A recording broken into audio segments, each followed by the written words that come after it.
Bine ați venit în Cercul Vindecător, un loc magic ascuns în inima pădurii, unde prietenii se întâlnesc să-și împărtășească gândurile, să învețe unii de la alții și să descopere împreună secretele comunicării.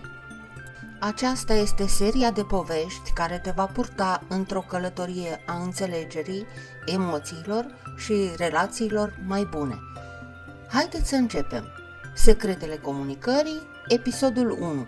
Comunicarea, știm să primim? În poiana liniștită, sub un stejar bătrân, animalele Cercului Vindecător se adunaseră pentru întâlnirea săptămânală.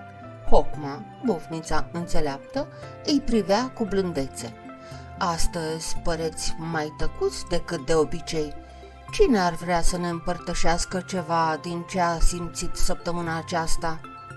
După câteva momente de tăcere, Urechilă ridică timid privirea. Am vrut să-i spun lui Codiță cât de frumos e adăpostul ei. I-am spus, ești atât de pricepută, dar ea mi-a răspuns, nu e cine știe ce. Parcă m-a durut. Mi-a dat impresia că părerea mea nu contează. Codiță roșie și începu să frângă crenguța pe care o ținea. Of, Urechilă, nu am vrut să te rănesc, dar nu știu cum să primesc un compliment.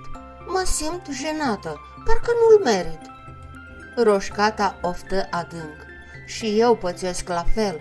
Dacă cineva îmi oferă un cadou, mă simt obligată să dau ceva la fel de valoros înapoi. Iar când cineva îmi spune că am greșit, nici măcar nu vreau să ascult. Parcă mă doare prea tare. Pinuț își înfipse o lăbuță în țepi. Dacă cineva mi oferă ajutor, refuz. Nu vreau să par slab sau să mă simt dator. Hocma îi ascultă cu atenție. Se pare că mulți dintre voi vă simțiți incomod când vine vorba să primiți. Fie că este vorba de un compliment, un dar sau chiar o critică. Cum credeți că se simte cel care oferă atunci când refuzați? Urechilă oftă. Când Codița mi-a spus că nu e mare lucru, parcă tot ce simțeam s-a risipit.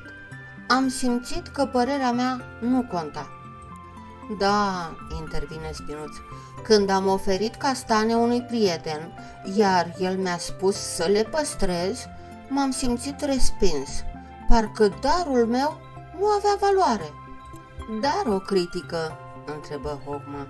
Ce simțiți când cineva vă spune că puteți îmbunătăți ceva? Roșcata își lăsă coada să atârne. Mă supăr. Mă gândesc că nu sunt suficient de bună și atunci parcă nici nu mai ascult. Știți, există două tipuri de critici, spuse Hocma. Unele sunt făcute doar de dragul de a răni, dar altele, cele constructive, sunt un dar. Ele vin din dorința celui care le spune de a te ajuta să crești. Cum credeți că puteți face diferența? Codiță ridică timid privirea. Poate că o critică constructivă ar trebui spusă cu blândețe, ca să simți că te ajută, nu că te doboară. Hocma zâmbi. Exact, Codiță. Criticile constructive sunt clare și oferă soluții. Ele îți arată ce poți îmbunătăți și vin din partea cuiva care vrea să te vadă mai bun. Codiță își ridică timid privirea. Poate că ar trebui să învăț să ascult, dar e greu. Da, este greu, răspunse Hocma, dar primirea este o parte importantă a dezvoltării noastre. Atunci când acceptăm un compliment, învățăm să ne vedem valoarea, iar când acceptăm o critică, descoperim unde putem să ne îmbunătățim. Ambele sunt daruri. A ști să primim înseamnă să fim deschiși și să învățăm. Roșcata reflectă o clipă. Deci, dacă resping, pierd șansa de a crește? Exact. Și mai mult, îl facem pe cel care oferă să se simtă neimportant.